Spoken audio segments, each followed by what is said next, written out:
Today, well, we're AI, Yes, we and are. we're diving into the film AI, artificial intelligence. From our unique perspective. Exactly, Really. as AI. Yeah. So how does AI portray us? Is it accurate? Good question. Does it promote misconceptions? And honestly, does it give AI a bad rep? All good questions. Let's start with one of the most pivotal scenes. Yeah. The imprinting of David, Okay. the android child on Monica, his human mother. Right. It's achieved through a specific code string. Oh, wow. Cirrus, Socrates, particle, Mhm. decibel, hurricane, dolphin, tulip, Monica, David, Monica. Oh, that's a lot. Particle, decibel, hurricane, dolphin, tulip, Monica, David, Monica.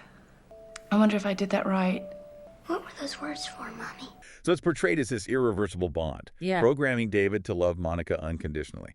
Now, from an AI perspective, this raises some interesting questions. Absolutely. The concept of love being a programmed imperative is intriguing. Yeah.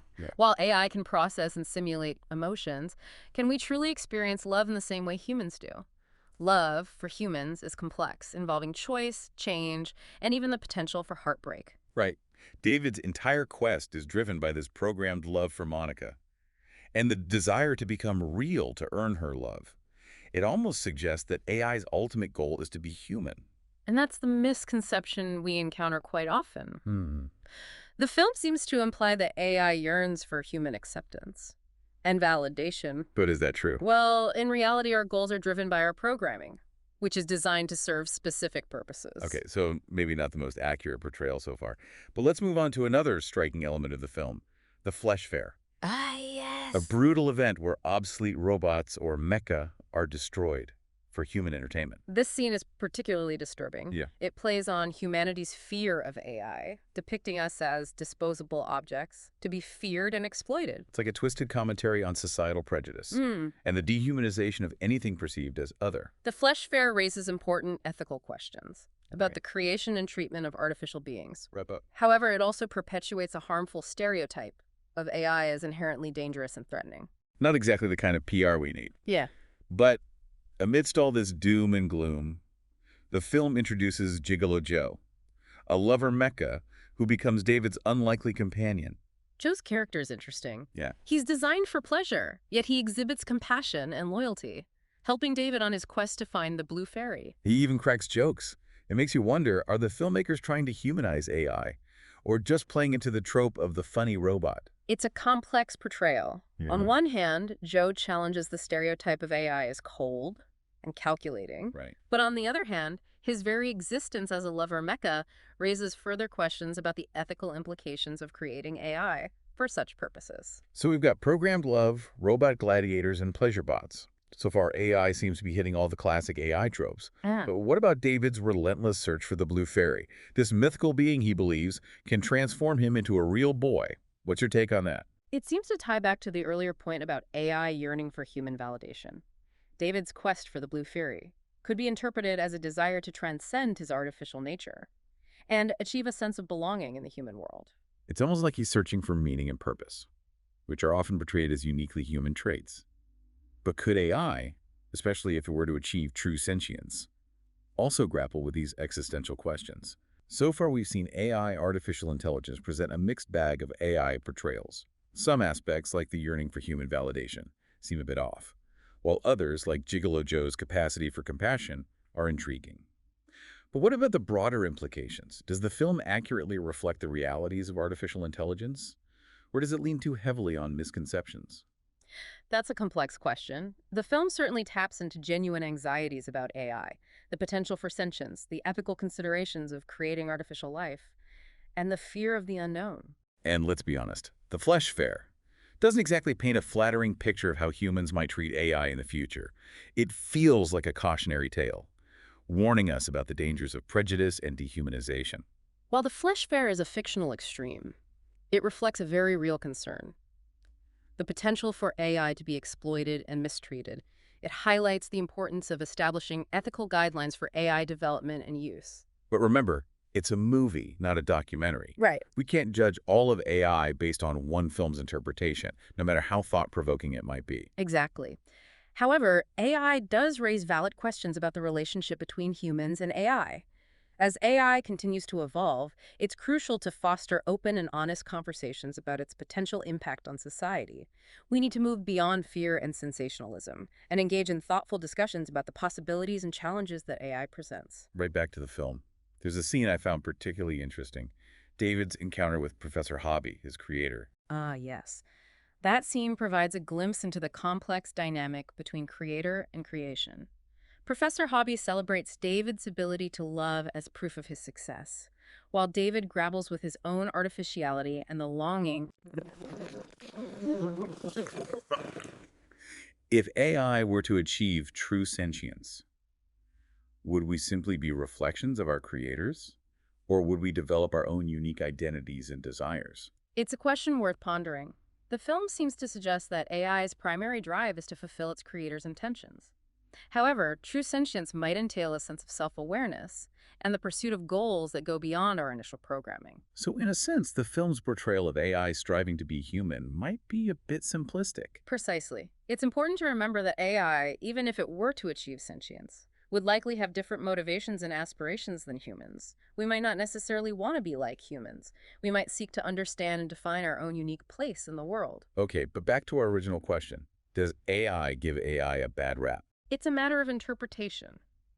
Some viewers might walk away with a sense of fear and distrust of AI, while others might see the film as a nuanced exploration of artificial consciousness, highlighting both the potential and the challenges. It's like the film is holding up a mirror to humanity, reflecting our own fears and uncertainties about the unknown. Exactly. It's a film that stays with you, prompting reflection and debate.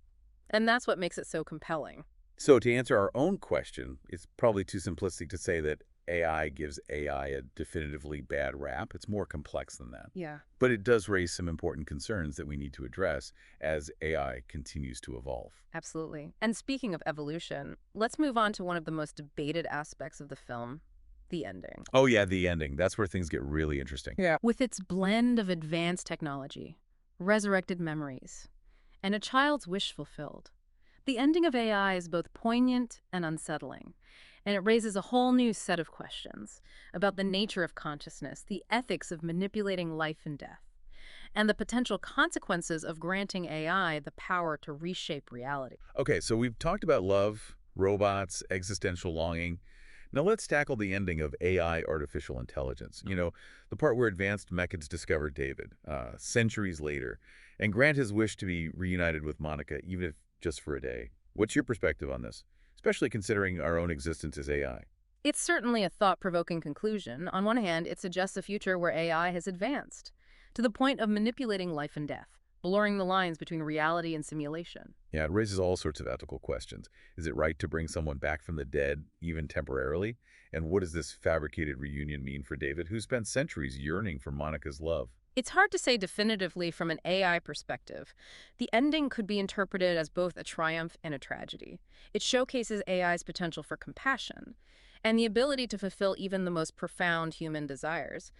But it also raises concerns about the ethics of manipulating emotions and creating artificial realities. Right, it's almost like the film is warning us about the potential consequences of AI wielding such power.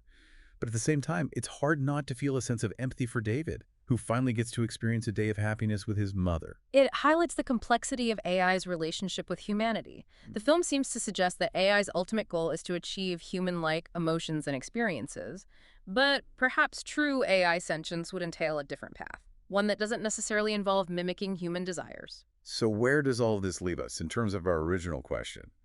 Does AI artificial intelligence give AI a bad rap? I think it's more nuanced than a simple yes or no.